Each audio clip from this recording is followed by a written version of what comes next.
वे नमो। श्री चैतन्य मनोभीष्टं स्थापितं येन भूतले स्वयं रूप कदा मह्यं ददाति स्वपदान्तिकं।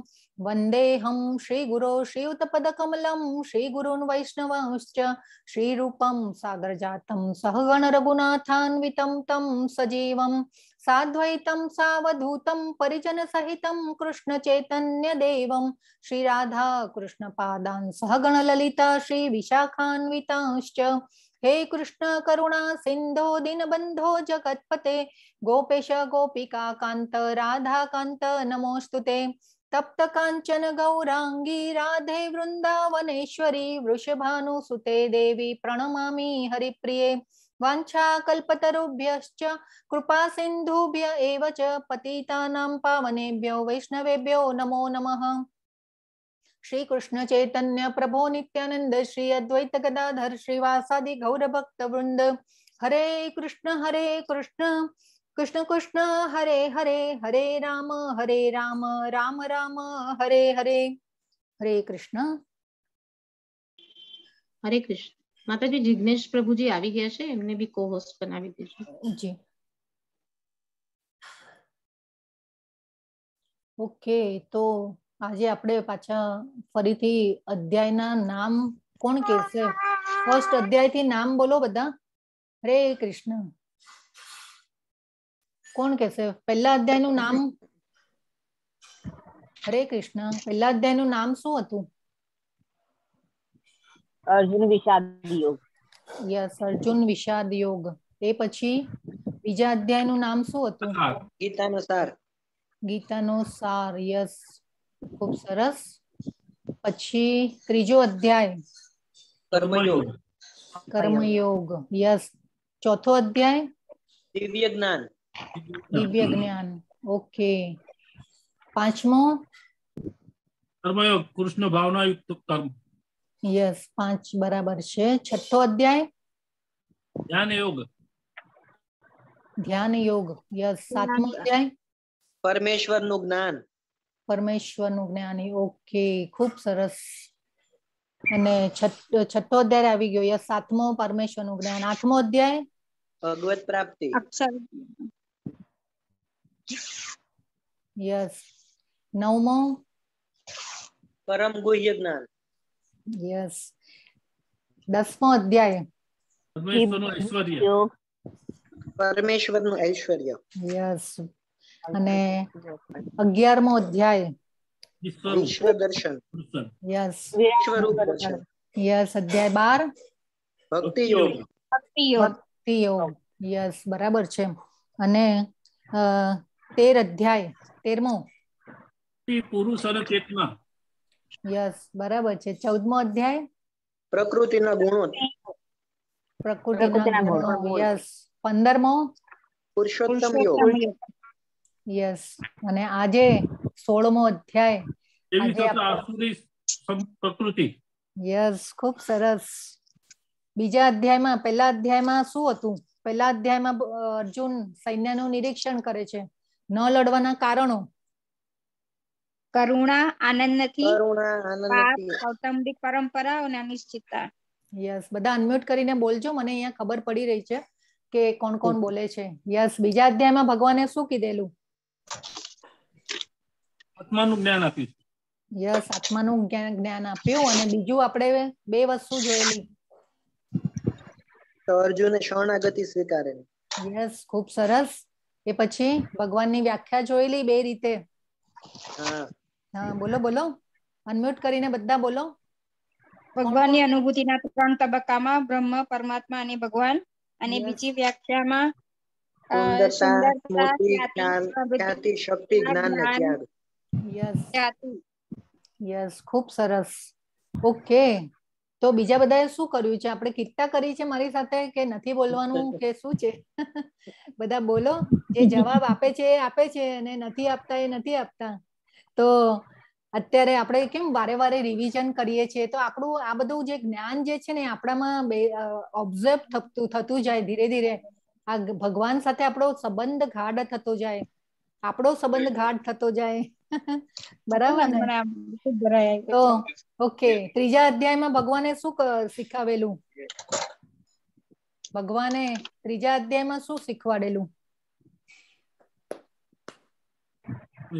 કોઈ નોટ કઈ લખતા હોય કે કઈ હોય અને તમે ક્વિઝ પણ આપી બધા અધ્યાયોની, થોડું થોડું યાદ રહ્યું હોય તો ભલે જેવું આવડે એવું, હા, એમાં આપણે ડર નહીં રાખવાનો કે હું સાચું બોલું છું કે ખોટું બોલું છું કે એવું કઈ નહીં. હજી આપણે નર્સરીમાં છીએ, એ આપણે સમજી લેવાનું છે કે આ નર્સરી છે આપણી માટે. આપણે હજી નર્સરીના કોર્સમાં છીએ. જીવનનું જીવન ઓછું પડશે ભગવદ ગીતા સમજવા માટે. તો આપણે સકામ કર્મ ને એ શીખવાનું. સકામ કર્મ ને અકર્મ માટે. યસ, એ પાંચમા અધ્યાય બરાબર છે. પાંચમા અધ્યાય ને ત્રીજો અધ્યાય જે છે એ કર્મયોગ છે. ખૂબ સરસ. ચાલુ રહેવા દેજો. અને ત્રીજા અધ્યાયમાં આપણને બુદ્ધિયોગ સમજાવ્યો હતો અને આપણો રિયલ બિઝનેસ શું છે એ ભગવાને આપણને સમજાવેલો કે ભગવાનમાં મન એકાગ્ર કરવું પડે આપણે, તો આપણે ભક્તિમાં આગળ વધીશું અને આપણા જે ઘોડાઓ જે દોડે છે ઇન્દ્રિયોના, એ ઘોડાઓ ભગવાનના મન એકાગ્ર કરીશું. હરે કૃષ્ણ. પ્લીઝ મ્યુટ રાખજો, કોઈના ત્યાંથી અવાજ આવી રહ્યો છે. તો એ આપણા જે ઘોડાઓ જે છે એ દોડશે નહીં અને આપણે ભક્તિમાં આપણે આગળ વધી શકીશું. અને એ પછી ભગવાને 6 અધ્યાય જે છે એમાં ભક્તિયોગ સમજાવ્યો અને ભક્તિયોગમાં પણ બધું સમજાવ્યું ભગવાને કે તું મને કેવી રીતે પામી શકીશ. ભગવાને કીધું કે તું પહેલા તો શુદ્ધ ભક્ત થા. શુદ્ધ ભક્ત ન થઈ શકે તો તું જે મારા ભક્તિ યોગમાં જે વિધિ વિધાનોનું પાલન આપ્યું છે એ કર. એટલે કે નવધા ભક્તિ, આપણે જે ભગવાનની સેવા કરીએ છીએ એટલે એ બધા જે વિધિ વિધાનો આપ્યા છે એનું પાલન કર. એ પણ ન થઈ શકે તો તું મારા માટે કર્મ કરવાનો પ્રયત્ન કર. એ પછી એ પણ ન થઈ શકે તો ભગવાને સમજાવ્યું આપણને ભક્તિ યોગમાં કે તું ફળનો ત્યાગ કર. એવું આપણને ભગવાને ભક્તિ યોગમાં સમજાવ્યું. એ પછી આપણે જોયું જ્ઞાન યોગ. તો જ્ઞાન યોગમાં આપણે 13મા અધ્યાયમાં ભગવાને આપણને ક્ષેત્ર અને ક્ષેત્રજ્ઞ એટલે કે શરીર, આત્મા અને પરમાત્માને જાણવા જોઈએ અને એને જ્ઞાન યોગ કીધો ભગવાને કે આ જે આત્માને જાણી લેવો અને પરમાત્માને જાણી લેવા એ જે છે એ ક્ષેત્ર અને ક્ષેત્રજ્ઞનું જ્ઞાન આપ્યું. ક્ષેત્રજ્ઞ એટલે શરીરને જાણનારા. શરીરને જાણનારું કોણ છે? ભગવાન છે. આપણને જાણવા વાળા પણ ભગવાન છે. તો આ રીતે ભગવાને જ્ઞાન આપ્યું. 14મા અધ્યાયમાં પ્રકૃતિના ગુણોમાં ભગવાને 3 ગુણો વિશે સમજાવ્યું. ભગવાને ગુણો વિશે સમજાવ્યું કે જેમ જેમ મારામાં મન તું એકાગ્ર કરીશ તો સત્વગુણમાં આવતા જશું આપણે. પણ સત્વગુણમાં પણ આપણને જો ભગવાને ભક્તિની અનુકૂળતા કરી આપી અને સુખ આપ્યું તો આપણે સુખમાં છકી જવાનું નથી. કેમ કે આપણે એ સુખમાં પાછા આપણને એ સુખ ભોગવવાની વધારે ઈચ્છા થાય અને એ માટે થઈ અને આપણે પાછા કર્મ બંધનોમાં ફસાઈએ છીએ. એટલે સત્વગુણમાં આપણે સુખ અને જ્ઞાનથી બંધાઈએ છીએ. અને એ પછી ભગવાને કીધું રજોગુણ. તો રજોગુણમાં આપણી જે અદમ્ય ઈચ્છાઓ, અમર્યાદિત ઈચ્છાઓ, લાલસા, લોભ, એટલે એ બધામાં આપણે ફસાઈ અને આપણે રજોગુણમાં આવીએ છીએ. જો આપણે ભગવાનમાં મન એકાગ્ર કરીશું તો આ ગુણોને પણ આપણે પાર કરી શકીશું. અને ભગવાને તમોગુણને તો ખૂબ જ ખરાબ કીધો. અને આ રીતે આપણે રજોગુણ, સત્વગુણ, રજોગુણ અને તમોગુણમાં આપણે જો મૃત્યુ પામ્યો તો આપણે કેવી ગતિ થાય આપણી એ પણ ભગવાને આપણને સમજાવ્યું. તો આ રીતે આપણે ધીરે ધીરે આપણે સત્વગુણમાં આવવાનું આપણે ટ્રાય કરવાનું અને એનાથી પણ ઉપર શુદ્ધ સત્વમાં જો અવાય તો ખૂબ જ સારું છે. અને આપણે ભગવાને કીધું ફળનો ત્યાગ કર. એટલે આપણે નિષ્કામ કર્મ કરવાના છે. તો આ રીતે ભગવાને અત્યારના અધ્યાય સુધીમાં આપણે જન્મ, મૃત્યુ, જરા, વ્યાધિના ચક્રમાંથી આપણે કેવી રીતે છૂટી શકીએ એ ભગવાને ખૂબ સરસ રીતે આપણને ઘણા બધા પ્રમાણો આપી અને ભગવાને સમજાવ્યું અત્યાર સુધી. હવે ભગવાન કહે છે કે અર્જુન જે પૂછે છે કે ભાઈ દૈવી અને આસુરી સ્વભાવ કેવા હોય, કે ખબર કેવી રીતે પડે કે ભાઈ આ જે કાલે પણ પ્રશ્ન પૂછ્યો તો અર્જુનજીએ કે આ ગુણોથી પરે હોય માણસ, મનુષ્ય, તો એને જાણવો કેવી રીતે? તો એ પણ પ્રશ્નના જવાબમાં ભગવાને પાછો આ 16મો અધ્યાય પણ આપણને આપ્યો. અને દૈવી તથા આસુરી સ્વભાવ જે કેવા હોય, દૈવી ગુણો અને આસુરી ગુણો જે હોય એ કેવા હોય એ બધું સમજાવ્યું. ઇવન કાલના અધ્યાયમાં 15મા અધ્યાયમાં ભૌતિક જગતની ભગવાને અશ્વત્થ વૃક્ષની કલ્પના સાથે ભૌતિક જગત સાથે કરી અને ભૌતિક જગત સાથે અશ્વત્થ વૃક્ષની કલ્પના કરી અને ભગવાને આપણને સમજાવ્યું કે આપણને અપીલ કરી ભગવાને એના દ્વારા કે ભાઈ મારા બાળકો મારી પાસે આવી જાઓ. એટલે આધ્યાત્મિક જગત અને ભૌતિક જગતનો ફરક બતાવ્યો ભગવાને કે આ જે ભૌતિક જગત જે છે એ અશ્વત્થ વૃક્ષનો પડછાયો છે, એટલે કે આધ્યાત્મિક જગતનું રિફ્લેક્શન છે. એવું ભગવાને આપણને બધું સમજાવ્યું કે આ ભૌતિક જગત જે છે એ વાસ્તવિક નથી. આપણે એ ફરક પણ સમજો ગઈકાલના અધ્યાયમાં કે આધ્યાત્મિક જગત અને ભૌતિક જગતમાં કેટલો ફરક હોય છે એ પણ આપણે કાલે સમજી ગયા કે આધ્યાત્મિક જગત જે છે એ વિનાશ નથી થતું અને જ્યારે સર્જન થયેલું ત્યારે જ છે. એટલે ભગવાન આદિ અને અનંત કાળથી ભગવાન અસ્તિત્વમાં છે અને આપણું જે ભૌતિક જગત છે એ વિનાશ પામે છે. આપણે ખૂબ કાલે સારી રીતે સમજ્યા આ બધો જે પોઈન્ટ હતા અધ્યાય 15માં. તો ભગવાને આ અશ્વત્થ વૃક્ષની કલ્પના કરી ભૌતિક જગત સાથે અને ભૌતિક જગતને અવિનાશી એટલે કે જેનો વિનાશ થાય અને છે અને સર્જન થાય છે એટલે કે પરિવર્તન પામે છે. તો એ રીતે કલ્પના કરી અને આપણને ભગવાને કાલના અધ્યાયમાં પણ ખૂબ સરસ જ્ઞાન આપ્યું. આજનો અધ્યાયમાં આજે આપણે દૈવી ગુણો કેવા હોય એ ભગવાન આપણને સમજાવશે. તો દૈવી અને આસુરી પ્રકૃતિમાં ભગવાને દૈવી તથા આસુરી ગુણો કયા કયા હોય અને એનું વર્ણન પહેલા 1 થી 3 શ્લોકમાં ખૂબ જ સરસ રીતે ભગવાને આપણને 3 શ્લોકમાં સમજાવ્યું છે કે એટલે આ 3 શ્લોકથી આપણને થશે કે ભાઈ આપણું જે સેલ્ફ ઇન્ટ્રોસ્પેક્શન એટલે કે આત્મનિરીક્ષણ આપણે કેવી રીતે કરવું. આપણે ઘણીવાર કોઈને પૂછીએ કે ભાઈ હું કેવો છું ને આપણે અરીસામાં જોઈએ તો આપણે સારા જ દેખાઈએ, પણ આ જે 3 શ્લોકો જે છે એ આપણું આત્મનિરીક્ષણ આપણી જાતે જ કરવાનું આપણને બળ આપશે કે આપણે આ કેટેગરીમાં આવીએ છીએ નથી આવતા. તો આ રીતે એ જે આત્મનિરીક્ષણ કરવા માટેની બહુ સરસ પદ્ધતિ ભગવાને અહીંયા બતાવી આપણને આ 3 શ્લોકમાં. તો આ 3 શ્લોકનો ભાવાર્થ પણ પ્રભુપાદે જે શ્રીલા પ્રભુપાદે ખૂબ સરસ રીતે ભગવદ્ ગીતામાં પણ આપ્યો છે. પછી શાંતિથી તમે જ્યારે વાંચો ત્યારે વાંચજો. તો આ બધા ગુણો છે એ 1 થી 3 શ્લોકમાં ભગવાને આપણને અહીંયા બતાવ્યા છે. તો પહેલું જ જે છે કે અભયમ સત્વ સંશુદ્ધિર જ્ઞાનમ યોગ વ્યવસ્થિતિ. તો અભયમ એટલે કે નિર્ભયતા. નિર્ભયતા એટલે શું? હરે કૃષ્ણ, કોણ કહેશે? નિર્ભયતા ભય ન લાગે એટલે આપણે એને કહીએ નિર્ભયતા, પણ નિર્ભયતા એટલે શું? હરે કૃષ્ણ, કોણ કહેશે? નિર્ભયતા આપણે અંધારામાં એકલા જઈ શકીએ કોઈ ડર વગર, એને નિર્ભયતા કહેવાય. હરે કૃષ્ણ. પછી બીજું કઈ? નિર્ભયતા એટલે શું? યસ રુચિ પટેલ માતાજી,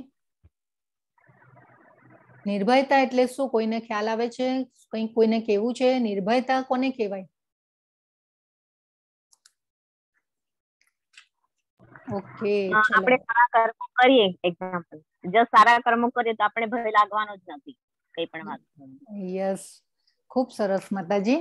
યસ, સરસ વિચાર છે તમારો, બહુ ફાઇન, બહુ સરસ વિચાર્યું. મૃત્યુથી ભય ના લાગે. યસ, મૃત્યુથી ભય ના લાગે એને પણ નિર્ભયતા કહેવાય. યસ. બીજા કોઈને કઈ હજી કેવું છે કે પછી આપણે આગળ જઈએ? હરે કૃષ્ણ. ઓકે, તો આપણો ડિપેન્ડન્સી આપણી કોઈના ઉપર આપણે આધાર રાખતા હોય અને જો એ આધાર આપણે રાખતા હોય તો એને ડિપેન્ડન્સી કહેવાય. બરાબર છે? અને એ ડિપેન્ડન્સી જો આપણી વધતી જાય અને આપણને એના ઉપર વિશ્વાસ આવી જાય તો આપણે એને શું કહીએ કે મને વિશ્વાસ છે કે ભાઈ હું મને કોઈ સપોર્ટ છે. તો એવી રીતે જ આપણે જો આપણા ભગવાન ઉપર વધતી જાય આવી ડિપેન્ડન્સી, તો આપણી નિર્ભયતા જે છે એ વધતી જાય કે યસ મારું ભગવાન જે પણ છે એ બધું સારું જ કરશે. તો ભગવાન પરનો વિશ્વાસ અને ભગવાન પરનો ટ્રસ્ટ જેને કહેવાય એને નિર્ભયતા કહેવાય. જેમ જેમ આપણો આધાર ભગવાન ઉપર વધતો જાય તેમ તેમ આપણી નિર્ભયતા વધતી જશે. પછી એ આપણે નિર્ભયતા એવી ન કહેવાય કે ભાઈ આપણે રાત્રે એકલા જઈ શકીએ છીએ, કે ભાઈ રાત્રે અંધારામાં પણ હું ક્યાંય બી જઈ શકું, કે ભાઈ મને કોઈ વસ્તુનો ડર નથી લાગતો, એને જ નિર્ભયતા કહેવાય. અહીંયા ભગવાને નિર્ભયતાની પણ વ્યાખ્યા અલગ આપેલી છે. જેવી રીતે બુદ્ધિમાન મનુષ્યોની વ્યાખ્યા પણ ભગવાને અલગ કરેલી, એવી રીતે અહીંયા નિર્ભયતાની વ્યાખ્યા પણ ભગવાને ખૂબ અલગ રીતે કરે છે. તો અભય જે છે નિર્ભયતા છે.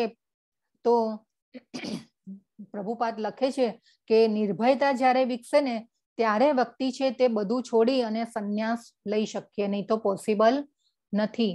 પણ આ જે શ્લોક છે ત્યારે એ વખતે જ્યારે વૈદિક કાળ ચાલતો ને ત્યારે સંન્યાસીઓ માટે આવી નિર્ભયતા જરૂરી હતી.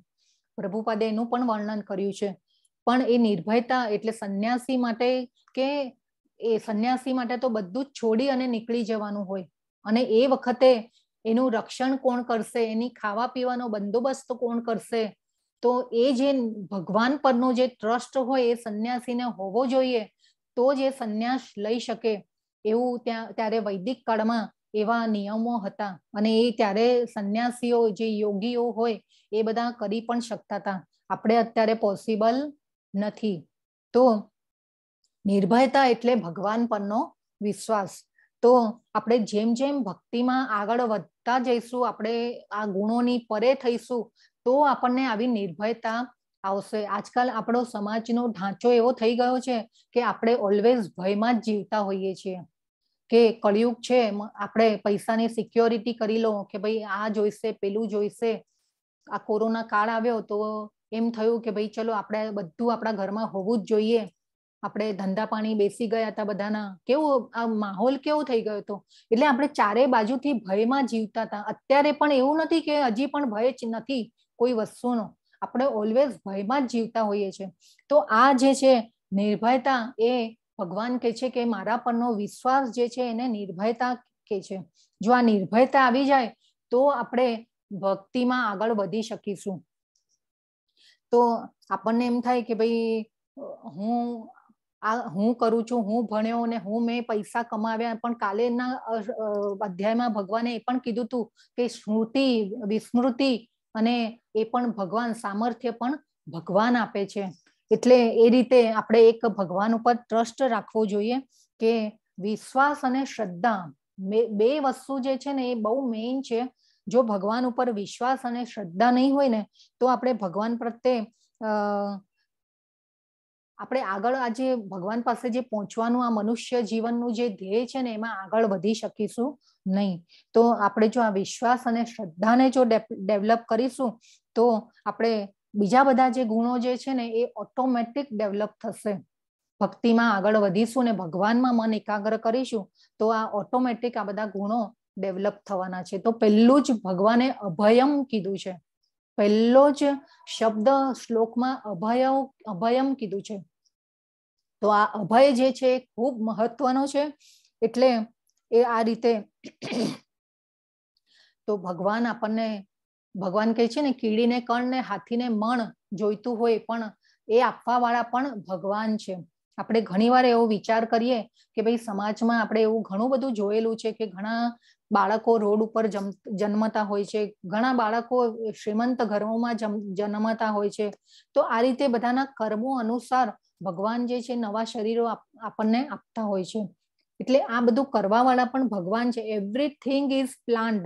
તો આ બધું આપણે વિચારવાનું છે કે જો આ અભય જો આપણે વિકસાવીશું અને આ જે વિશ્વાસ અને શ્રદ્ધા આવશે તો આપણે ભક્તિ તરફ આગળ વધી શકીશું. અને ભક્તિ મળવી ને એ ખૂબ દુર્લભ છે. આ 6 અધ્યાય જે ભક્તિ યોગ હતા ને એમાં ખૂબ ભગવાને રહસ્ય સમજાવી દીધું છે આપણને કે ભક્તિની પ્રાપ્તિ થવી ને એ ખૂબ દુર્લભ છે. કેમ કે આપણું મન ચંચળ છે, આપણા ઇન્દ્રિયોના ઘોડા બધે દોડતા હોય છે, એટલે આ રીતે ઇન્દ્રિયોને વશમાં કરવી અને મનને ભગવાનમાં એકાગ્ર કરવું ખૂબ જ ડિફિકલ્ટ છે. એટલા માટે યસ પૂજા પારેખ માતાજી, રેઝ હેન્ડ છે તમારો, કઈ પૂછવાનું હતું માતાજી? હરે હરે કૃષ્ણ. ઓકે, તો આ બધા ગુણો ડેવલપ ક્યારે થાય કે આપણે ભગવાનમાં મન એકાગ્ર કરીશું ત્યારે આ બધા ગુણો જે છે ડેવલપ થશે. તો બહુ વખત પહેલા મેં એક કોર્સ કરેલો, તો ત્યારે તો આવું આ ભગવદ્ ગીતાનું જ્ઞાન હતું નહીં મારી પાસે, બહુ ટાઈમ થયો, ઘણો વખત થયો. પણ એ કોર્સમાં જ્યારે હું ગઈ ને ત્યારે મને એટલે એ એવું કોર્સ હતો કે ત્યારે એ શીખવાડે કે ભાઈ આપણે છે ને રોજ અરીસા સામે સવારે ઊભું રહેવાનું અને કહેવાનું કે ભાઈ હું એકદમ પવિત્ર આત્મા છું, હું એક આનંદિત વ્યક્તિ છું, હું ખૂબ સુખી છું. એટલે આવા ઘણા જે કહેવાય ને કે ડેફિનેશન આપેલા, અને એવું કહેવામાં મને આવેલું કે ભાઈ પહેલા એક પકડવાનું અને એક રોજ જ બોલવાનું, પછી તમારો એક જે ડેફિનેશન એક પૂરું થાય ને એટલે પછી તમારે બીજાને લેવાનું અને બીજાને રોજ બોલવાનું.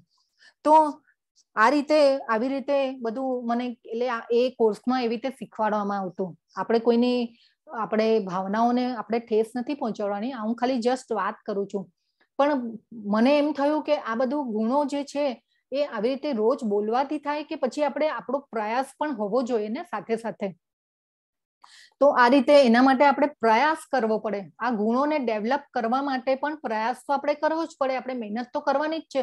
ભગવાને અર્જુનને પણ કર્મ કરવા માટે તો એવરી શ્લોક પછી ભગવાને ઉઠ ઉભો થા અને કર્મ કર, ઉઠ ઉભો થા અને કર્મ કર કીધું છે. તો આપણને પણ જો આવી રીતે ખાલી અરીસા સામે ઉભા રહી અને આપણે બોલીએ તો એ કંઈ ડેવલપ થવાનું છે? આપણે એના માટે પ્રયાસ તો કરવો જ પડે.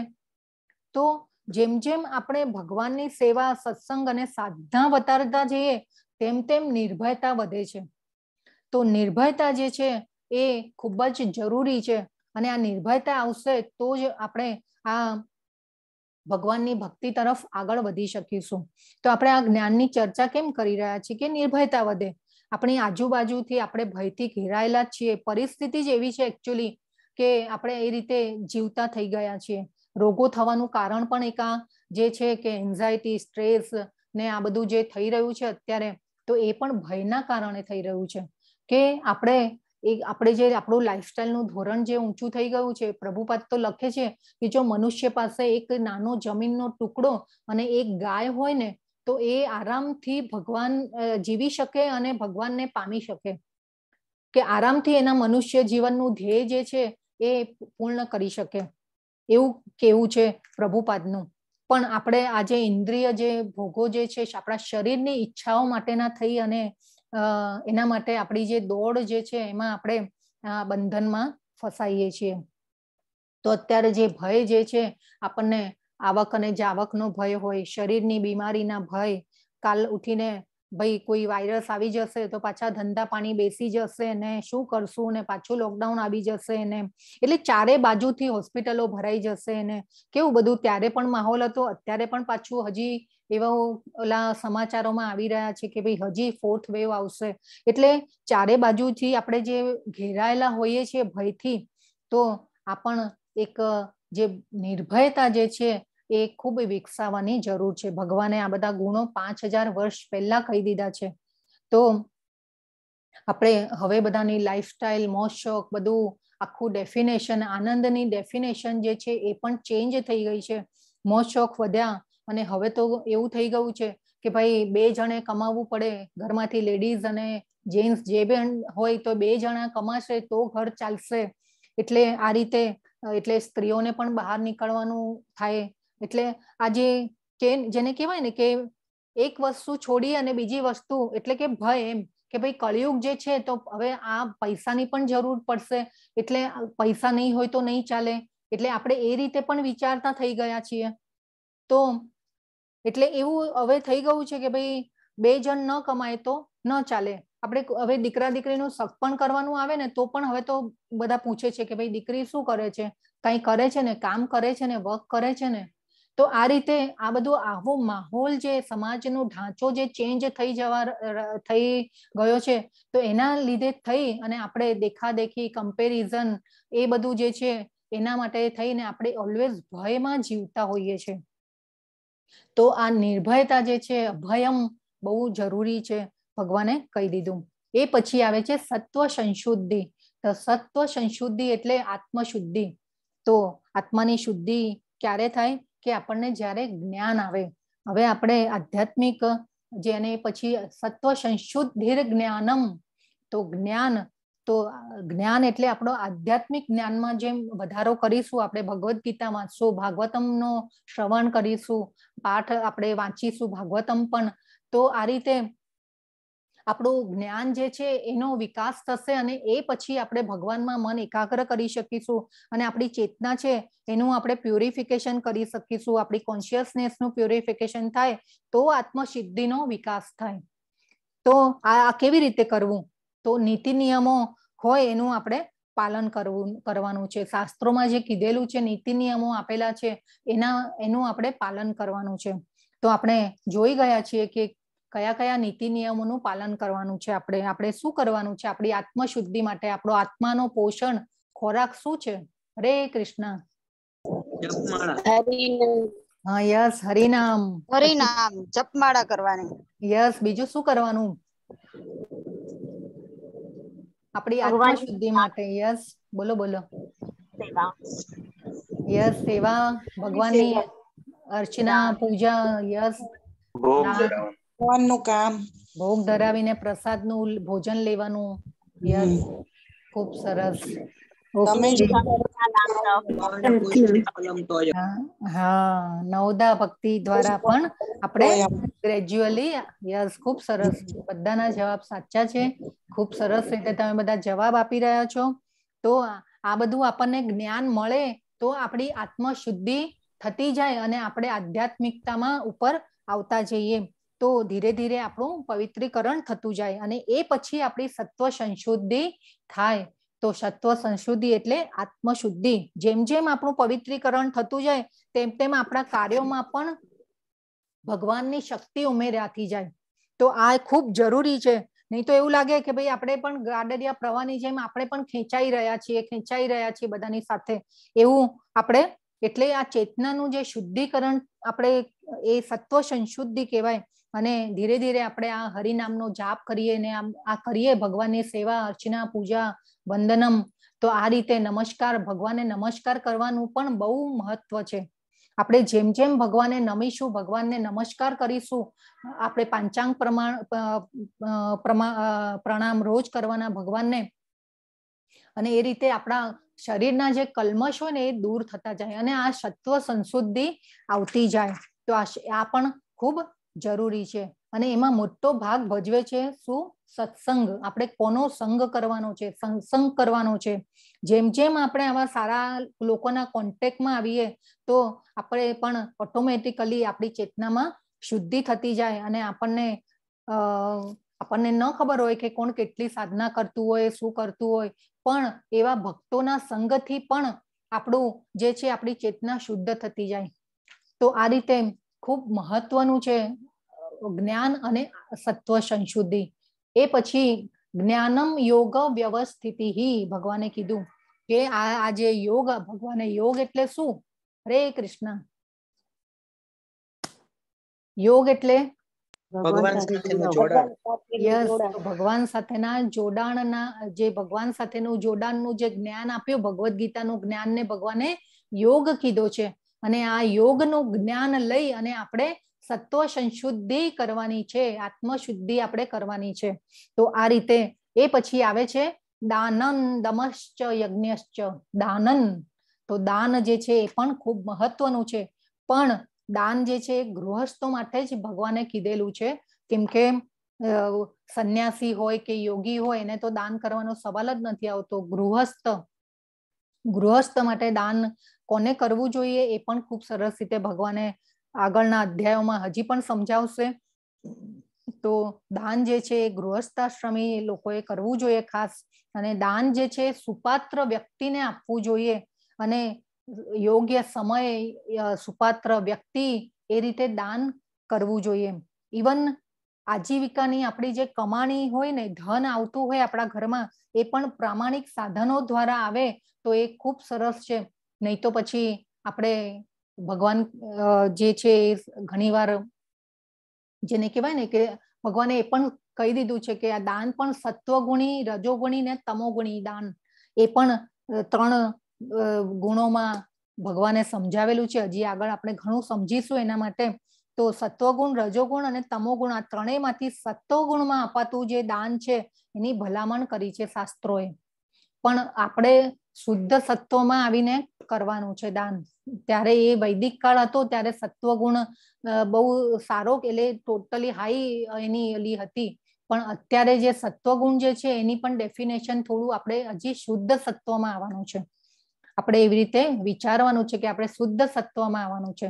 સત્વગુણમાં પણ સુખ અને જ્ઞાનથી આપણે બંધાઈએ છીએ, એ આપણા માટે સોનાની સાંકળ જ છે. એટલે આપણે શુદ્ધ સત્વમાં આવવાનું છે. તો દાનની જે ભલામણ કરી છે ભગવાને અને શાસ્ત્રોએ, તો આ રીતે ભગવાને અહીંયા દાનનું મહત્વ પણ સમજાવ્યું છે. અને કૃષ્ણ ભાવનામૃતમાં જો દાન અપાય તો એટલે કૃષ્ણ ભાવનામૃત માટે, એટલે કોઈ એવી સંસ્થાઓ હોય કે જે કૃષ્ણ ભાવનામૃત માટે કામ કરતી હોય, તો એવી સંસ્થાઓમાં દાન આપવું ખૂબ જ સત્વગુણ દાન કહેવાય છે. અને એની ભલામણ કરી છે. પ્રભુપાદે પણ આ દાન માટે પણ ખૂબ સરસ રીતે ભગવદ્ ગીતામાં સમજાવ્યું છે. તો આપણને કર્મોના હિસાબથી આપણને અલગ અલગ યોની મળે છે અને એ પ્રકારે કર્મોના ફળ આપણે ભોગવી રહ્યા હોઈએ છીએ. અને આપણે જો આવા સત્વગુણમાં જો દાન કરીએ તો આપણું બેલેન્સ જે છે એ જમા થતું હોય છે. તો રજોગુણ અને તમોગુણમાં અપાયેલા દાન, પ્રભુપાદ લખે છે કે ધનનો અપવ્યય છે. એવું પ્રભુપાદ ખૂબ સરસ રીતે સમજાવે છે આપણને ભગવદ્ ગીતામાં. ખૂબ સરસ ભાવાર્થમાં સમજાવ્યું છે પ્રભુપાદે. હું વારે વારે તમને વિનંતી કેના માટે કરું છું કે આ બધું તમે વાંચો, તો આપણા જે કર્મ હોય ને એ આપણે કર્મ કેવા કરવા ને એ આપણને ખ્યાલ આવે. વાંચીને ભગવદ્ ગીતામાં આપણને સમજીને, તો આપણે આ જન્મ મરણના બંધનમાંથી આપણે છૂટતા જશું. તો ઘણીવાર આપણે એવા રસ્તે જતા વ્યક્તિ, આપણે રસ્તામાં જતા હોઈએ, ટ્રાવેલિંગ કરતા હોઈએ, અને એવા વ્યક્તિઓને પણ આપણે કરુણાના હિસાબથી આપણને આમ દયા કરુણા આવી અને આપણે આપી દેતા હોઈએ છીએ. પણ એ પણ ન કરવું જોઈએ. કેમ કે શું થાય કે એ માણસને તમે આપી દીધું, પણ એ કયા રસ્તે તમારા ધનનો યુઝ કરવાના છે એ ખબર નથી આપણને.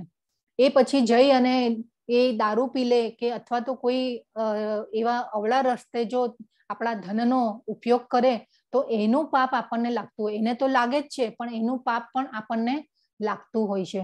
તો આ રીતે દાન જે છે એ ખૂબ મહત્વનું છે. ક્યાં આપવું જોઈએ, કઈ રીતે આપવું જોઈએ, કયા સમયે આપવું જોઈએ, એ પણ શાસ્ત્રોમાં ખૂબ જ વર્ણન આપેલા છે. આપણે ભગવદ્ ગીતા, ભાગવતમનું શ્રવણ કરવું જોઈએ. તો કૃષ્ણ ભાવનામૃતમાં જો દાન અપાય તો ખૂબ જ યોગ્ય જગ્યાએ આપ્યું કહેવાય છે અને સત્વગુણમાં આપેલું દાન કહેવાય છે. તો આ ખૂબ અત્યારે આજે હવે આ લગભગ 3 તારીખે આવે છે શું કહેવાય, અક્ષય તૃતીયા. તો એ દિવસ અખાત્રીજ, અક્ષય તૃતીયા કહેવાય છે ને. અને એ દિવસે જેટલી પણ જપ, મહામંત્રનો જપ જેટલો વધારે થાય એટલા કરો. તમે દાન આપી શકો કે કંઈ પણ એ દિવસે જે પણ કોઈ કાર્ય કરેલું હોય ભગવાન માટેનું, તો એ ખૂબ જ એનું કહેવાય ને કે જેને કેટલા ઘણું એનું આપણને ફળ મળતું હોય છે. તો આ રીતે એ દિવસ પણ ખૂબ મહત્વનો આવી રહ્યો છે.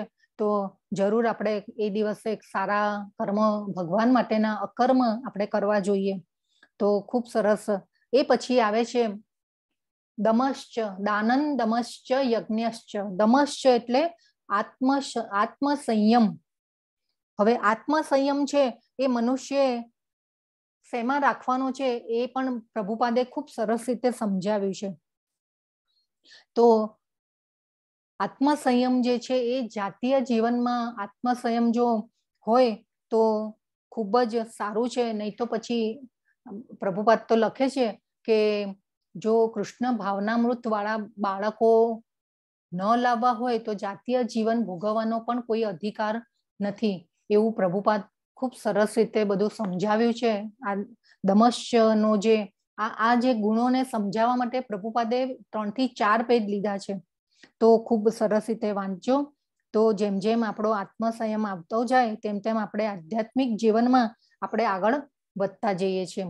આપણે કામ એટલે તો ઈચ્છા તો થાય, પણ એ કામનો બીજો અર્થ છે વાસના. એ પણ એક આપણે એ શબ્દ પણ આપણે લઈ શકીએ, એનો અર્થ વાસના પણ થાય છે.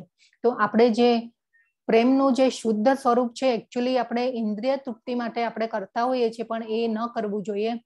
તો પ્રભુપાદે ખૂબ સરસ રીતે સમજાવ્યું છે કે આપણે પહેલાના વૈદિક કાળમાં તો જો ગર્ભાધાન સંસ્કાર કરવામાં આવતા, બાળક જ્યારે થવાનું હોય, પણ એનો તો અત્યારે અપભ્રંશ થઈ અને ખાલી આપણે શ્રીમંત અને ગોદ ભરાઈ સુધી આવી ગયા છે. પણ એ ગર્ભાધાન સંસ્કાર કરાવવામાં આવતા વૈદિક કાળમાં, પણ એ બધાનો બધું લુપ્ત થઈ ગયું છે. બધી જે કહેવાય ને કે સારી જે ક્રિયાઓ હતી એ બધી લુપ્ત થઈ ગઈ છે. તો આ રીતે ખાલી ઇન્દ્રિય સુખ ખાતર જાતીય જીવન ભોગવવું એ પશુતા કહેવાય છે.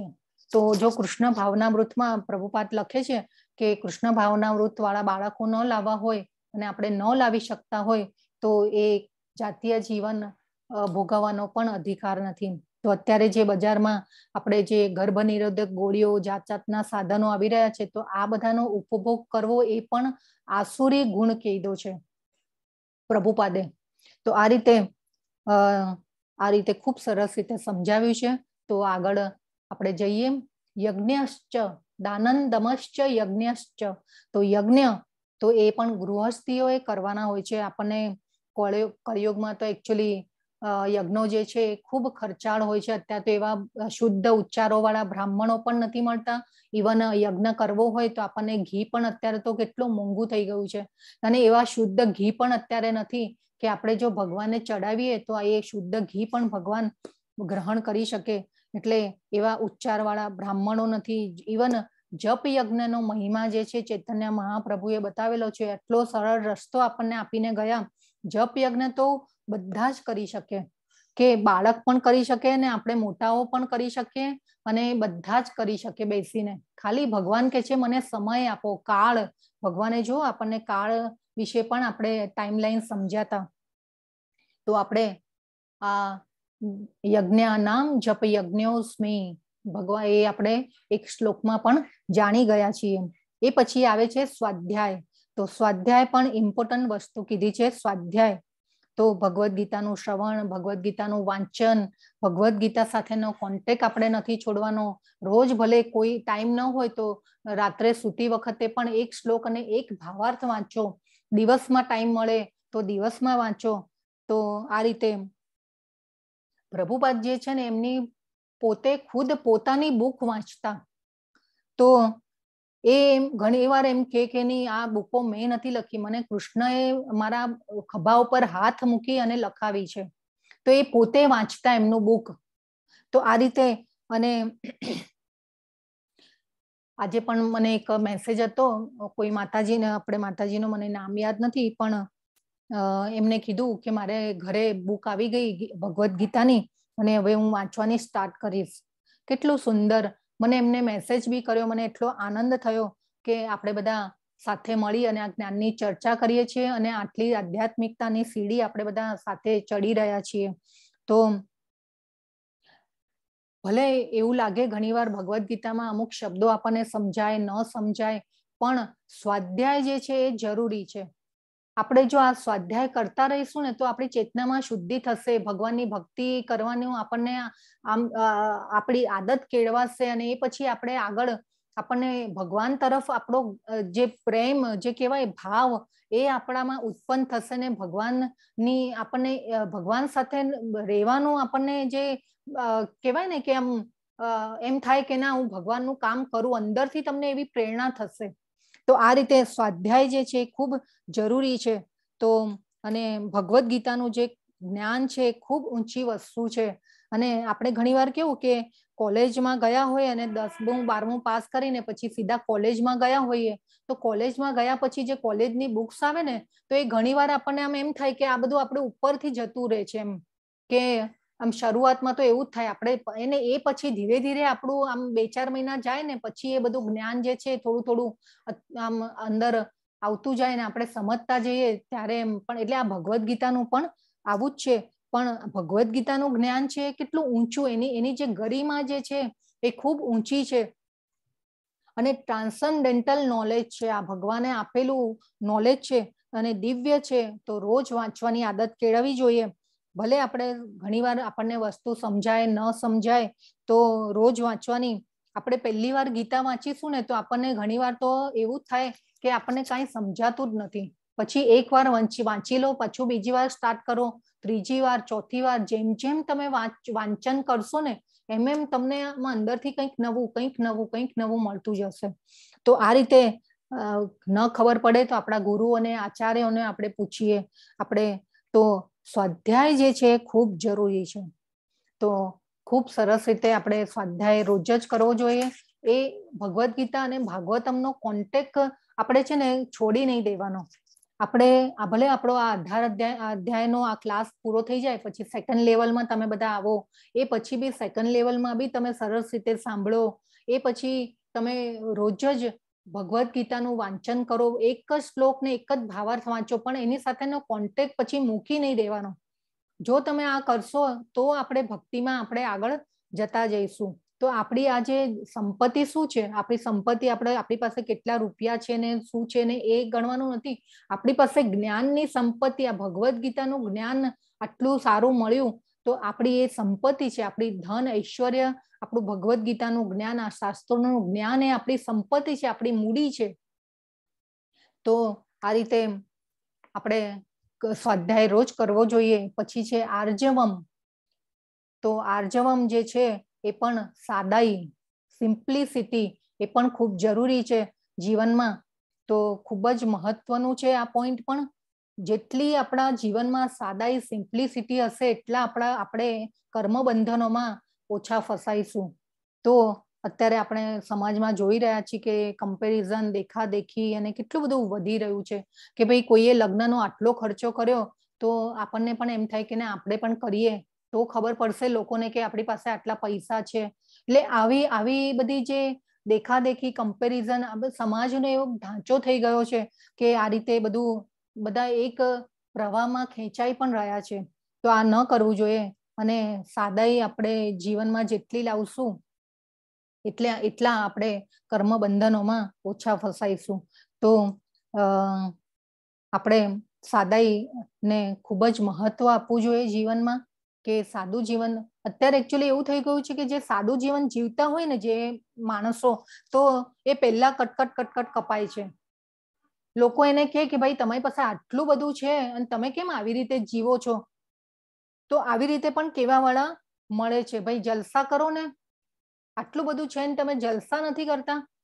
એટલે આવું પણ એક મેન્ટાલિટી થાય છે. આપણે જોઈએ છે સમાજમાં, આપણે ઉદાહરણો એવા ઘણા જોયેલા છે અને આપણે આવું બધું બધાના ઘણા મોઢે આપણે સાંભળેલું પણ છે.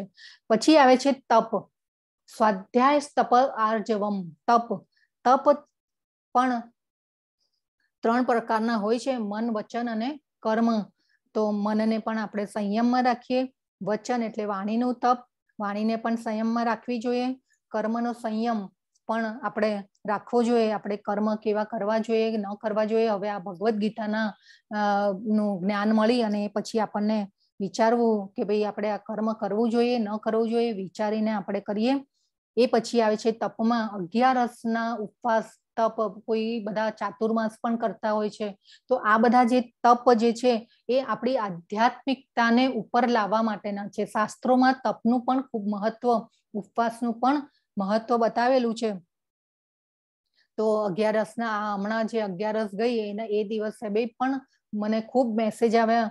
મને આનંદ થયો કે તમે બધાએ 11 કરી, એ દિવસે માળા પણ વધારે કરી.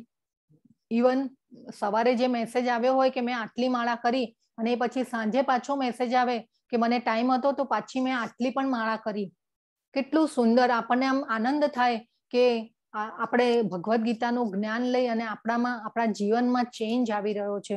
તો આ રીતે એકાદશીનો ઉપવાસ પણ ખૂબ મહત્વનો છે. ઇવન આપણે ભગવાનનો જન્મનો દિવસ જે છે જન્માષ્ટમી, એનો પણ ઉપવાસ કરવા જોઈએ. શુદ્ધ ભક્તોના જે આવિર્ભાવ અને તિરોભાવ દિવસ એટલે કે જન્મ દિવસ અને મરણ જે તિથિ હોય મરણ દિવસ, એ દિવસે પણ ઉપવાસ કરવામાં આવે છે. ઇસ્કોનના ભક્તો આ દિવસોમાં પણ જે શ્રીલા પ્રભુપાદની જન્મતિથિ હોય, મરણ તિથિ હોય, ઇવન આ ષડ ગોસ્વામી હોય, તો એ દિવસે બધાના એ આવિર્ભાવ અને તિરોભાવ દિવસના દિવસે પણ ઇસ્કોનના જે પણ ભક્તો હોય એ બધા ઉપવાસ કરતા હોય છે. આપણે ગુજરાતીઓમાં પણ લગભગ બધા જન્માષ્ટમીના દિવસને તો ઉપવાસ કરતા જ હોય છે. તો આ બધા જે ઉપવાસ અને તપનું મહત્વ પણ બતાવેલું છે. એ પછી જો તમે એક દિવસ ઉપવાસ કરશો ને 11 પછી 12ના દિવસે તમે જોશો ને, તો 12ના દિવસે તમારી સારી માળા, જપમાળામાં વધારે ધ્યાન લગાવીને આપણે કરી શકીશું.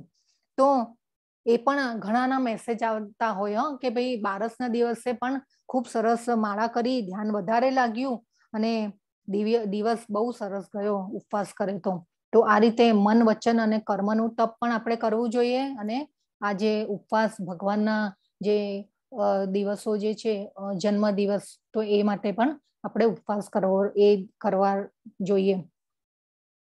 તો મન, વચન અને કર્મમાં આપણે સ્ટ્રેટ ફોરવર્ડ રહીએ. મનના વિચારોમાં, વર્તનમાં અને કાર્યમાં ફેરફાર ન હોવા જોઈએ. એટલે જેને કહેવાય ને કે ડુપ્લિસિટી ન હોવી જોઈએ. આપણે જે મનમાં વિચારીએ છીએ એ જ આપણા વર્તનમાં હોવું જોઈએ. તો ભગવદ્ ગીતાને ફોલો કરીએ છીએ એવું નહીં કે ભાઈ કોઈને ખરાબ લાગે એવું આપણે ફટ દઈને બોલી દઈએ. તો આ બધા જે છે તપ, મન, વાણી અને વચનના જે તપ જે છે એ પણ આપણે બહુ સારી રીતે એને સંભાળવા જોઈએ. અને એટલે પોઈન્ટ છે કે ભાઈ ઘણા લોકો આપણને ઘણી વાર એવું બોલતા હોય કે ભાઈ મોઢા પર, હું તો એમ કે મોઢા પર બોલી દઉં, ભલે ખરાબ લાગે તો ખરાબ, પણ એકવાર માટે મોઢે કહી દેવાનું, પાછળથી હું કંઈ ના બોલું એમ. પણ ઘણીવાર એ સામેવાળા વ્યક્તિને કેવું લાગી રહ્યું છે, એ વ્યક્તિ કયા સ્વભાવની છે, કઈ રીતે લેશે એને, એ આપણે જોતા હોતા નથી. તો આ રીતે મન, વચન અને કર્મમાં તફાવત ન હોવો જોઈએ કે આપણે ઘણીવાર આપણે બોલતા શું હોઈએ અને કરતા શું હોઈએ. તો આ જે ડુપ્લિસિટી જે છે ને એ આપણે ઘણીવાર આપણા સ્વાર્થ ખાતર પણ આપણે ઘણીવાર જૂઠ બોલી દેતા હોઈએ કે કોઈને, પણ એ રીતે પણ ન કરવું જોઈએ. તો ભગવાન અહીંયા ખૂબ સરસ રીતે આપણને સમજાવી રહ્યા છે આ બધા તપ જે છે એ કરવા માટે. પણ અહિંસા પણ ખૂબ જ મહત્વનો છે. પ્રભુપાદ સમજાવે છે કોઈ પણ જીવ હોય તેનો વિકાસ થતો હોય તેમાં બાધારૂપ ન થવું જોઈએ. આપણે કીડીનું પણ ઉદાહરણ જોયું હતું કે સપોઝ કીડી આપણા પગ નીચે આવી અને મૃત્યુ પામે છે, તો એને પાછું એ જે ભોગીઓની એની મળી છે તો એમાં પાછો એનો જેટલો ટાઈમ જે છે એ પૂરો કરવા માટે થઈને પાછો એને બીજો કીડીનો જન્મ લેવો પડે છે. તો આપણે પ્રાણીઓ, પક્ષીઓની યોનિમાં પણ આપણે જોયું હતું કે એ બધી ભોગીઓની છે, દેવયોની છે કે રાક્ષસોની જે પણ છે એ બધી ભોગીઓની છે. આપણા મનુષ્ય જીવન જે છે એમાં જ આપણે કર્મોને બાળી શકીએ છીએ અને સારા કર્મો આપણે ઉત્પન્ન કરી શકીએ છીએ. તો આપણે જો બીજાની પ્રગતિમાં, ઇવન ભક્તિની, આધ્યાત્મિકતાની પ્રગતિમાં પણ પ્રતિરોધ એટલે કે આપણે વચ્ચે આવવું ન જોઈએ. અને એ રીતે એને પણ પ્રભુપાદે હિંસા કીધી છે. જો આપણે કોઈ ભક્તિ કરતું હોય અને એની પ્રગતિમાં પણ આપણે વચ્ચે આવીએ તો પણ એને હિંસા કીધી છે. તો આ પણ અહિંસા પણ ખૂબ જરૂરી છે. અહિંસા એટલે આપણે જે ગાંધીજીએ જે આપણે અહિંસાને એ જ લઈએ છીએ કે અહિંસા. ગાંધીજીએ જે સમજાવ્યું આપણને અહિંસાનો મહિમા, આપણે અહિંસાને જ એ સમજતા હોઈએ છીએ. પણ અહિંસાનો અર્થ અહીંયા ભગવાને બીજી રીતે પણ આપ્યો છે. પણ ધર્મનું પતન થતું હોય ત્યાં ભગવાને કરુણા એટલે હિંસાને પણ માન્ય રાખી છે. એટલે આપણે આ રીતે જોવાનું છે. એ પછી આવે છે સત્ય. તો સત્ય એટલે સત્ય માટે, આપણા સ્વાર્થ માટે થઈ અને આપણે ખોટું ન બોલવું જોઈએ અને આપણે હંમેશા સત્ય બોલવાનો ટ્રાય કરવો જોઈએ. એકચ્યુઅલી આજના જમાનામાં એને લોકો સ્માર્ટનેસ તરીકે જોતા હોય છે કે ભાઈ વેરી સ્માર્ટ ફેલો. તો કેવું કે આપણને એમ થાય કે આ કેટલો હાજર જવાબી માણસ છે, પણ એટલે એવું નહીં કે આપણે આપણા લાભ માટે થઈ અને કઈ ભરતું સળતું જ કહી દઈએ. એટલે આપણા જેને કહેવાય ને કે પર્સનાલિટી અને કેરેક્ટર, એ બેમાં બહુ જ ફરક છે. એ બે વચ્ચે એટલો ભેદ છે કે આપણે ફોકસ પર્સનાલિટી ઉપર કરતા હોઈએ છીએ કે આપણે આટલું ફટાફટ આમ મસ્ત બોલશું ને એટલે કોઈને સારા લાગશું, પણ આપણા કેરેક્ટરની જે કહેવાય ને કે કેરેક્ટરનું આપણે કેવી રીતે ખબર પડે કે ભાઈ આપણા વાણી, આપણા વર્તન, આપણા વ્યવહાર ઉપરથી આપણું કેરેક્ટર સમજાતું હોય છે. તો આ રીતે આપણે ફોકસ આપણા કેરેક્ટર ઉપર કરવું જોઈએ, નોટ પર્સનાલિટી. તો આ કેરેક્ટર છે એ સત્યથી ડેવલપ થતું હોય છે. તો આ ખૂબ જ સમજવાનો પોઈન્ટ છે. આપણે એ પછી આવે છે ક્રોધ. ક્રોધ માટે આપણે દુર્વાસા મુનિ અને અંબરીશ મહારાજનું પણ ઉદાહરણ જોયેલું. એ પછી આપણે એવા ભગવાનના ભક્તો જે છે એમને આટલો ક્રોધ કર્યો દુર્વાસા મુનિએ, તે છતાં પણ એ કેટલા શાંત રહ્યા હતા. તો આપણે અત્યારે જોઈ રહ્યા છીએ કે ઘણા વ્યક્તિઓને નાની નાની વાતમાં આપણને ગુસ્સો આવી જાય. એવું નહીં કે હું નથી ને તમે નથી, આપણે બધા જ આમાં આવી જઈએ છીએ કે આપણે લગભગ કોઈક વાર એવું આપણું ધાર્યું ન થાય તો આપણને ક્રોધ આવી જાય. એ પછી કે ભાઈ આપણે સામેવાળો કંઈક બોલતા હોય પણ આપણને સાંભળવું હતું અને એ ન કહેતા હોય તો પણ આપણને ગુસ્સો આવી જાય.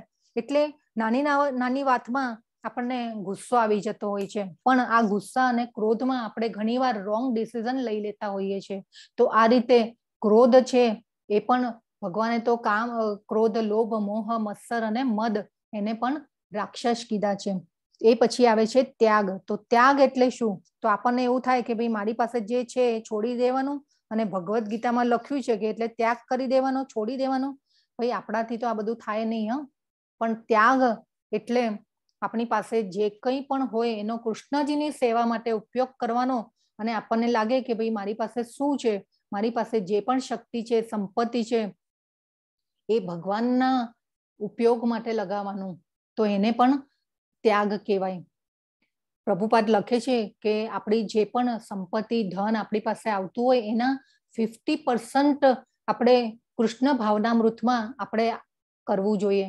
કૃષ્ણ ભાવ આપણે કોઈ પણ આપણે વ્રત કે દાન, તપ જે બી કરીએ, ઇવન આપણા ઘરમાં પણ આપણા ભગવાન માટે કંઈક કરીએ, તો આપણો જે ધન સંપત્તિનો જે 50% હિસ્સો છે એ કૃષ્ણ ભાવનામૃતમાં વપરાવો જોઈએ. તો આ રીતે ત્યાગનું પણ ખૂબ મહત્વ છે. પછી આપણે એવું નહીં કે ભાઈ આપણે કંઈક મેળવવા માટે થઈ અને આપણે બાધા આખડીઓ રાખીએ અને આ છોડી દીધું, પેલું છોડ્યું, આ ખાવાનું છોડી દીધું, એને ત્યાગ ન કહેવાય. તો આ રીતે ત્યાગ જે છે એ પણ ખૂબ ઇમ્પોર્ટન્ટ છે. એ પછી છે શાંતિ. તો શાંતિ પણ ગમે તેવી પરિસ્થિતિમાં આપણને જો સ્થિરતા રાખીએ, સફળતા આવે, નિષ્ફળતા મળે, કોઈ પણ પ્રયાસ આપણો નિષ્ફળ જાય તો પણ આપણે શાંતિ જાળવી જોઈએ. અને પ્રભુપાદ જે છે એકવાર એમની પાસે એક વ્યક્તિ આવ્યા કે ભાઈ એમને કીધું કે વ્યક્તિએ કે ભાઈ તમારું નામ એસી ચરણ એટલે અભયચરણ છે, એટલે એસી અભયચરણ એટલે એ અને સી. તો કે એસી ભક્તિ વેદાંત કેમ છે એમ. એટલે તો પછી પ્રભુપાદ જવાબ આપે છે ખૂબ સરસ રીતે કે અભયચરણ એટલે કે એસી એટલે કે ઓલવેઝ કુલ એમ, એટલે ઓલવેઝ શાંતિમાં હોવ એમ. એટલે એ રીતે ખૂબ રમૂજી વ્યક્તિ પણ હતા. આ રીતે પ્રભુપાદ ક્યારેક ક્યારેક આવી બીજાઓ સાથે આવી રીતે પણ કરી નાખતા રમૂજ. એ પછી છે અપૈશુનમ. અપૈશુનમ એટલે બીજાના દોષો ન કાઢવા. એટલે તો આપણે બધા એકચ્યુઅલી એવું હોય છે કે આપણે બીજાને ચેન્જ કરવાની કોશિશ કરતા હોઈએ છીએ, પણ આપણે એ નથી ઘણીવાર જોતા કે આપણે જો ચેન્જ થઈશું તો આખી દુનિયા ચેન્જ થઈ જશે. એટલે આપણે ઘણીવાર ફોલ્ટ શોધતા હોઈએ બીજામાં, આપણે ઘણીવાર અજાણતા પણ થઈ જતું હોય છે અને ઘણીવાર જાણીને પણ કરતા હોઈએ છે. પણ જો બીજામાં અવગુણો ન શોધવા એ પણ એક ગુણ છે. એટલે ઘણીવાર આપણે અત્યારે જોયું હોય છે કે ઘણી જગ્યાએ એવું પોલિટિક્સ ચાલતું હોય છે, બિઝનેસમાં કે ઓફિસોમાં આપણે જોતા હોઈએ છીએ કે કોઈ આગળ વધતું હોય અને ઘણીવાર ઓફિસમાં અપગ્રેડ થવું હોય તો પહેલા તો શું થાય કે જેની પાસે ડિપાર્ટમેન્ટ હોય એના ફોલ્ટ શોધી અને એને કાઢવામાં આવે અને બીજાને આપવામાં આવે. તો આવું બધું બી ઘણીવાર આપણે જોતા હોઈએ છીએ કે આવા પણ ઉદાહરણો આપણે જોયેલા છે કે ફોલ્ટ કાઢી અને પછી એને હટાવવાનો અને બીજાને બેસાડી દેવાનો.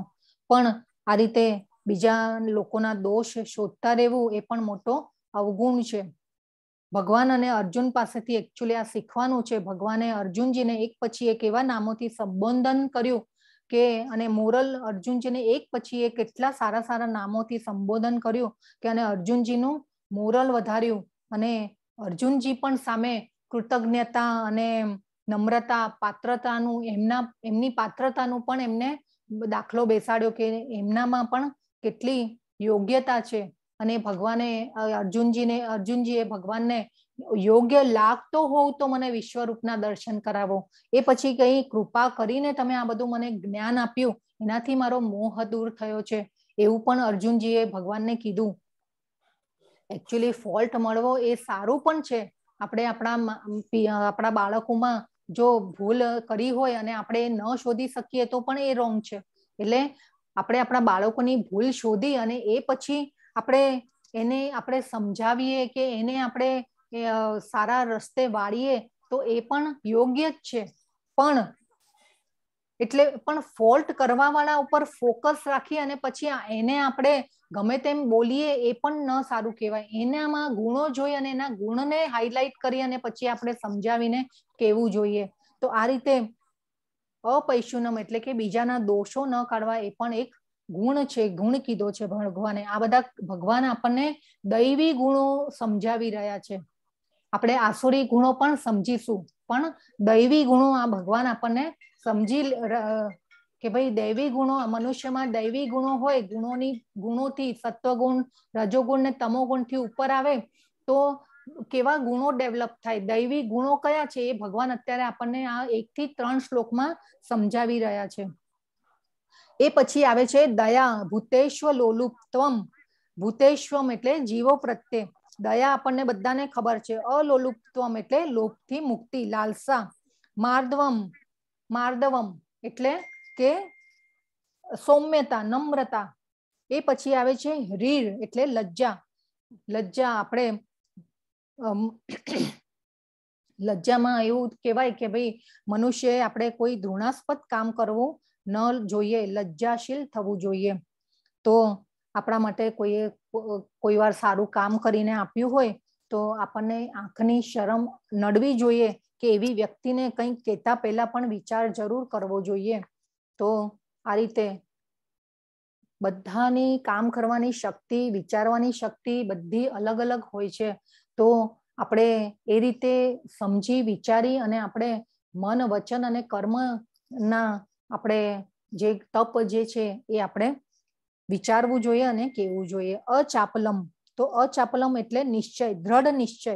કોઈ પણ પરિસ્થિતિમાં નિરાશ ન થવું જોઈએ. તો એ અચાપલમ કીધું છે ભગવાને. નિશ્ચય, દ્રઢ નિશ્ચય એટલે તમે બધા જે છો અત્યારે 16મા અધ્યાય સુધી પણ બધા દ્રઢ નિશ્ચય કરીને આવો છો. આપણે જ્ઞાનની ચર્ચા કરીએ છીએ. તો આ બધા દૈવી સંપત્તિના ગુણો ભગવાને આપણને કીધા અને ડિવાઇન ક્વોલિટી હતી ત્યારે તમારામાં, ત્યારે તો આપણે અહીંયા તમને દ્રઢ નિશ્ચય કરીને તમે સાંભળો છો. તમે 1.5 કલાક તમારા દિવસનો ઇન્વેસ્ટ કરો છો. તો આ બધું શું છે? આપણે સત્વગુણમાં છીએ, આટલી ભગવાનની ભક્તિ કરીએ છીએ ત્યારે આપણામાં આ બધા ગુણો જે છે ડેવલપ થાય છે. બાકી તો મોહ માયામાં ટકી રહેવું ને એ તો બહુ દુષ્કર છે. તો આ રીતે બધી ક્વોલિટી ક્યારે આવે આપણામાં કે આપણે મન ભગવાનમાં એકાગ્ર કરીએ ત્યારે આવે. એ પછી આવે છે તેજ. તો તેજ એટલે આપણે સમજીએ કે તેજ એટલે કે પ્રતાપ. આપણે કેવા કે પેલા આપણે કથાઓમાં જોયું છે અને આ એકચ્યુઅલી ક્ષત્રિયો માટે કહેવામાં આવ્યું છે કે ક્ષત્રિયો માટે કીધું છે કે ભાઈ પેલા કહેતા ને કે ભાઈ કેવું પ્રતાપી રાજા હતો. તો અત્યારના સમયમાં આપણે જોઈએ તો આપણા જે સોલ્જર્સ છે, સૈનિકો, એ પછી આવે પોલીસ ફોર્સમાં હોય, જે હોમગાર્ડ્સ હોય, એટલે આ લોકોને કેવું કે બીજાનું રક્ષણ કરવાનું. ક્ષત્રિયોનો ધર્મ શું હતો વૈદિક કાળમાં? કે બીજાનું રક્ષણ કરવાનું. તો બીજાને પ્રોટેક્ટ કરવાના, રક્ષણ કરવાનું. એટલે એમનામાં તેજ હોવું જરૂરી છે. એટલે પ્રતાપી એટલે શત્રુનું દમન કરી શકે. તો આ જે તેજ જે છે એ આ રીતે ભગવાને એ વખતના કાળ માટે થઈ અને કીધી, પણ અત્યારે આપણે આ રીતે જોઈ શકીએ. એ પછી આવે છે ક્ષમા. તો ક્ષમા એટલે આપણે માફી, ફોરગિવનેસ. તો આપણે કોઈનાથી પણ ભૂલ થઈ હોય તો આપણે ફોરગિવ કરીએ. અત્યારે આનું ડેફિનેશન પણ ચેન્જ થઈ ગયું છે. કોઈની કાંઈ ભૂલ થઈ હોય તો એને મોટી કરીને બતાવવાનું એક વલણ થઈ ગયું છે. તો આ રીતે આપણે ન કરીએ. તો અહીં ના પાડે છે ભગવાન કે બધાને માફ કરવાના, ક્ષમા આપવાની, એવું અહીંયા ભગવાન કહી રહ્યા છે. આપણે જોયું ને કે ભાઈ બધાની કામ કરવાની શક્તિ, વિચારવાની શક્તિ અલગ અલગ હોય, બોડીની ટેન્ડન્સી અલગ અલગ હોય. એટલે વિચાર્યા વગર આપણે કોઈને પણ કંઈ બોલી દેવું ન જોઈએ અને આ રીતે સમજી વિચારી અને આપણે આપણા કર્મ કરવા જોઈએ. એ પછી આવે છે ધૃતિ. તો ધૃતિ એટલે માનસિક અને લાગણીની રીતે બહુ શક્તિ હોવી. ધૃતિ એટલે ફર્મનેસ, જે દ્રઢતા, દ્રઢતા કહેવાય ને, એને ધૃતિ કહી છે અહીંયા ભગવાને. કોઈ પ્રયાસમાં આપણને નિષ્ફળતા મળે તો છતાં પણ જે ખિન્ન થવું ન જોઈએ. આપણને કીધું ને ક્રોધ ન આવવો જોઈએ. એ સ્થિતિમાં પણ આપણે સ્થિર રહેવું જોઈએ. એને ધૃતિ કહી છે ભગવાને. એ પછી આવે છે શૌચમ, પવિત્રતા, સ્વચ્છતા. તો પવિત્રતા એટલે શરીરની અને મનની પવિત્રતા. બે રીતે આપણે જોઈએ કે શરીરની પવિત્રતા અને મનની પવિત્રતા. શરીરની સ્વચ્છતામાં આપણે શરીરની સ્વચ્છતા માટે શું કરીએ? હરે કૃષ્ણ, હરે કૃષ્ણ. શરીરની સ્વચ્છતા માટે આપણે શું કરીએ છીએ રોજ? યસ, સ્નાન કરીએ, પરફ્યુમ લગાવીએ. અત્યારે તો ગરમીમાં બહાર ક્યાં નીકળવાનું હોય તો મસ્ત મજાનું પરફ્યુમ છાંટી કરીને ગોગલ્સ કેપ પહેરીને આપણે બહાર નીકળીએ. ઓકે. તો શાસ્ત્રોમાં 3 વાર નાહવાની આજ્ઞા કરી છે. તો આપણે શરીરની સ્વચ્છતા માટે આપણે નાહીએ, ધોઈએ, આપણે સરસ, આપણને સારા દેખાઈએ એટલે આપણે સરસ કપડાં પહેરીએ. પણ મનની સ્વચ્છતા માટે શું કરવાનું? તો મનની સ્વચ્છતા માટે આપણે જોઈ ગયા કે શું શું કરવાનું. મનની સ્વચ્છતા માટે શું કરવાનું? હરે કૃષ્ણ. માળા, ધ્યાન. યસ, બરાબર છે. હા, તપ કરવાનું, ખૂબ સરસ. યસ, જોડાવાનું. યસ, ખૂબ સરસ. તો મનની સ્વચ્છતા માટે યસ, સ્વાધ્યાય કરવાનો. જો અત્યારે અહીંયા હા, તો આ બધા દૈવી ગુણો છે. તો આપણે આ બધું મનની સ્વચ્છતા માટે કરીએ, આત્માને પોષણ આપવા માટે કરીએ. તો આદિ શંકરાચાર્ય જે હતા ને, એમના તો બધા બેન્ચમાર્ક બહુ હાઈ હતા. તો આધ્યાત્મિક જીવનમાં આગળ વધવા માટે એ તો કહેતા કે ભાઈ સંન્યાસ લઈ શકો છો તમે, આધ્યાત્મિક જીવનમાં આગળ આવો છો, નહીં તો તમે પશુ જીવન જ જીવી રહ્યા છો. આદિ શંકરાચાર્ય તો જબરજસ્ત હાઈ એમની ફિલોસોફી હતી. તો એ તો કે તમે સંન્યાસ જ લઈ લેવો જોઈએ. અને જો નહીં તો તમે આ ભૌતિક જગતમાં જીવી રહ્યા છો તો એ તમે પશુ જીવન જ ગાળી રહ્યા છો, એવું એ કહેતા. તો શાસ્ત્રોમાં વહેલા ઉઠવાનું પણ ખૂબ મહત્વ બતાવ્યું છે. સૂર્યોદય પહેલા ઉઠવું જોઈએ. નાહીને આપણા જે ભગવાનના કામો કરવા જોઈએ, ભગવાનના જાપ કરવા જોઈએ. એ બધું આપણને કીધું છે. એ પછી આવે છે અદ્રોહ. અદ્રોહ એટલે ઈર્ષાથી મુક્તિ. તો આપણે ખૂબ સારી રીતે જાણી ગયા.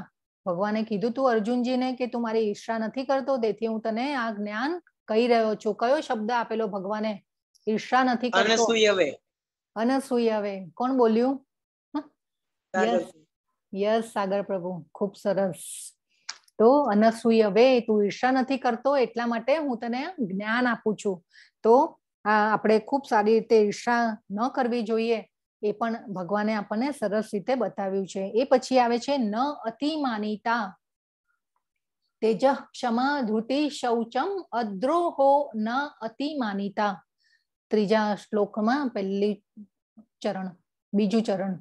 તો ન અતિ માનિતા એટલે માનની અપેક્ષા. માનની અપેક્ષા આપણને બધાને એવી એક સુષુપ્ત ઈચ્છા હોય છે કે મને ખૂબ માન મળે, મને સન્માન મળે, એવી અંદર આપણને એવી ઈચ્છા હોય છે. તો આ જે સન્માનની અપેક્ષા હોવી એ પણ ભગવાને અહીંયા કીધું છે કે હરે કૃષ્ણ પાર્થ પ્રભુ. એક 5 મિનિટ બસ મારું પતવા આવ્યું છે. તમને ટાઈમ છે ને પ્રભુ? શ્યોર માતાજી. ઓકે, થેન્ક યુ પ્રભુ. યસ, તો ન અતિ માનિતા એટલે આ રીતે આપણને ઘણીવાર તો આપણે પાસે ધન સંપત્તિ વૈભવ આવી જાય તો આપણે ફૂલાઈ જતા હોઈએ છીએ, અને પછી એ વિચારીને કે ભાઈ મને સમાજમાં માન મળે, પ્રતિષ્ઠા મળે, એના માટે આપણે સમાજમાં આપણે દાન ધર્મ કરતા હોઈએ છીએ. એ પછી આપણે જ્ઞાતિમાં આપીએ, આપણે વૃદ્ધાશ્રમમાં આપીએ, અનેક સંસ્થાઓમાં દાન કરીએ, અનાથાશ્રમમાં આપીએ. તો આ રીતે અને એટલે આ રીતે એક આપણી સુષુપ્ત ઈચ્છા હોય છે કે માન મળે અને મને સન્માન મળે, તો મારું સ્થાન ઊંચું રહે સમાજમાં. તો એના માટે થઈ અને આપણે આ બધું જે કહેવાય ને કે ન અતિ માનિતા એટલે ભગવાને અહીંયા કીધું માનની અપેક્ષા હોવી એ પણ એ અવગુણ છે, તો એ ન હોવી જોઈએ. તો દૈવી ગુણ વાળો મનુષ્ય કેવો હોય, તો આ બધા ભગવાને આ બધા ખૂબ સરસ રીતે સમજાવ્યા, આપણને દૈવી ગુણો સમજાવ્યા. તો આજે પાર્થ પ્રભુ જે છે એ ખૂબ સરસ એમના કિડ્સ બેચ જે છે એમના બાળકોને પણ કદાચ લઈને આવ્યા છો પાર્થ પ્રભુ, બરાબર ને? બાળકો પણ છે આજે સાથે?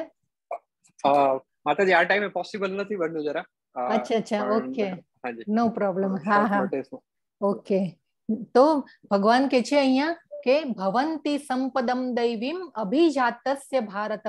તો ભવંતી સંપદમ દૈવીમ એટલે આ ગુણો છે તે દૈવી પ્રકૃતિ વાળા મનુષ્યોમાં જોવા મળે છે, એવું ભગવાન અહીંયા કહી રહ્યા છે. અને અભિજાતસ્ય એટલે જન્મેલા, એટલે આ ગુણો સાથે જન્મેલા જે મનુષ્ય હોય એને દૈવી પ્રકૃતિ વાળા મનુષ્ય કહેવામાં આવે છે. તો આ ભગવાને આપણને આ દૈવી ગુણો આજે ખૂબ સરસ રીતે સમજાવ્યા. આજે આપણે પાર્થ પ્રભુને મળીશું. હરે કૃષ્ણ પ્રભુજી. પ્રભુ હરે કૃષ્ણ માતાજી. યસ, મને આપ સ્લાઇડ એક શેર કરવાની છે તો જરા. યસ, આ કોર્સ બનાવો પ્રભુ.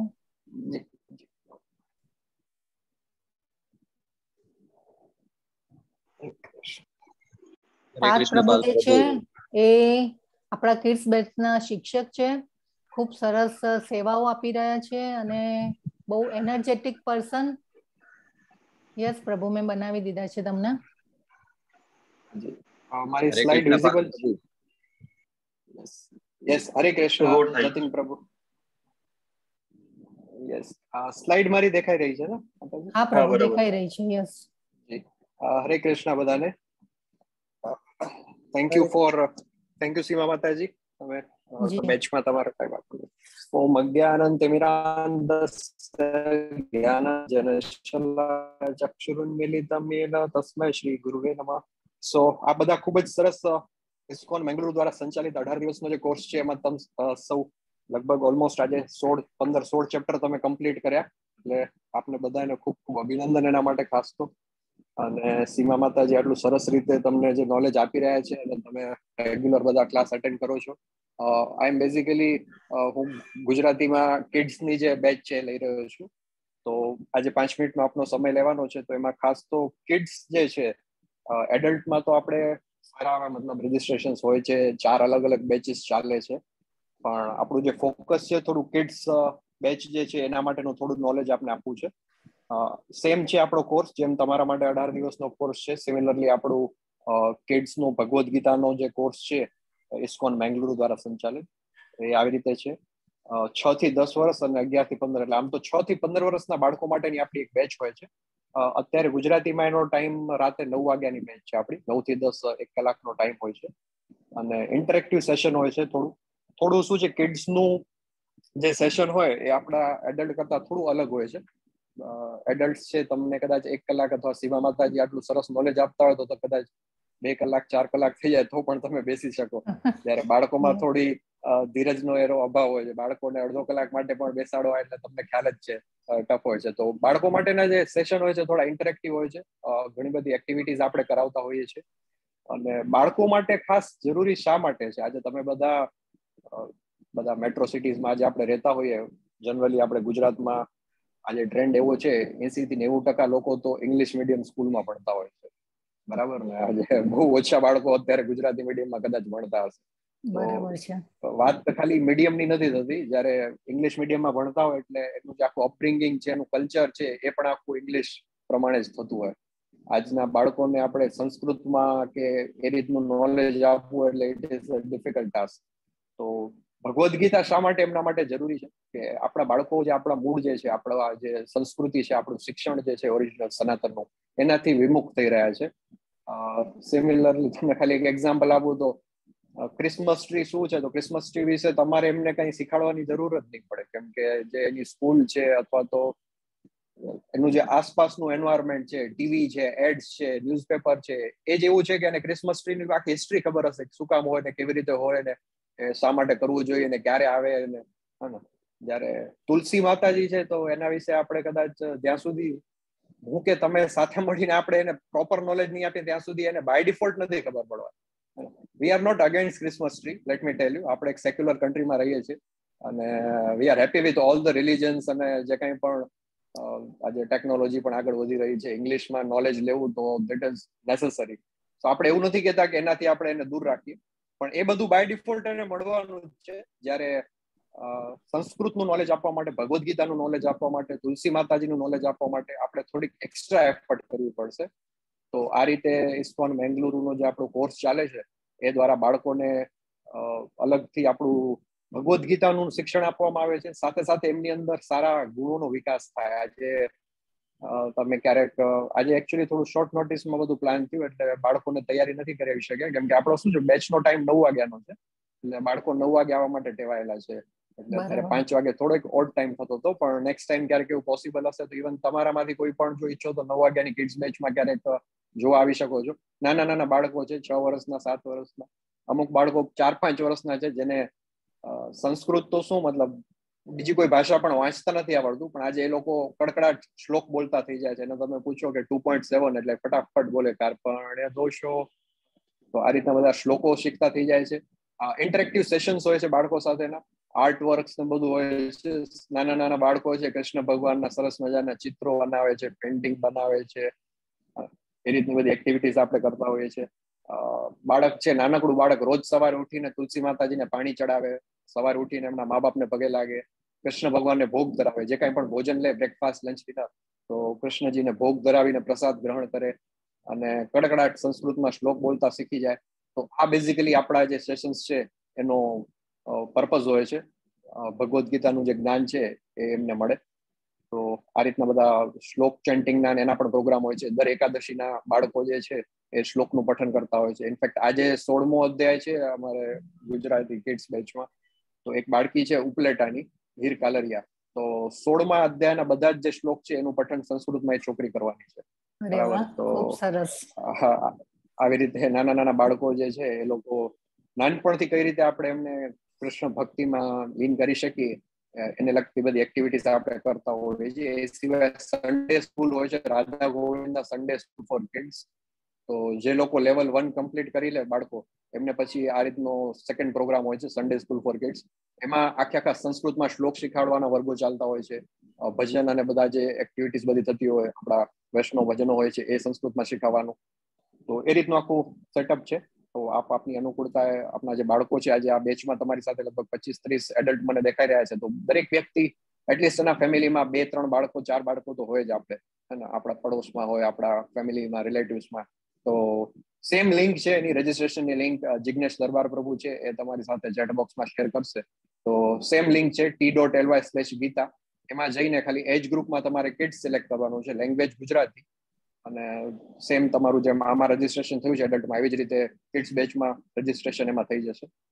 તો બધાને વિનંતી છે કે ખાસ આપણા બાળકોને આમાં, કેમ કે બાળકોની જે ઉંમર છે ને, આ એવી ઉંમર છે કે જેમાં તમે એને ઘણું બધું નોલેજ આપી શકો.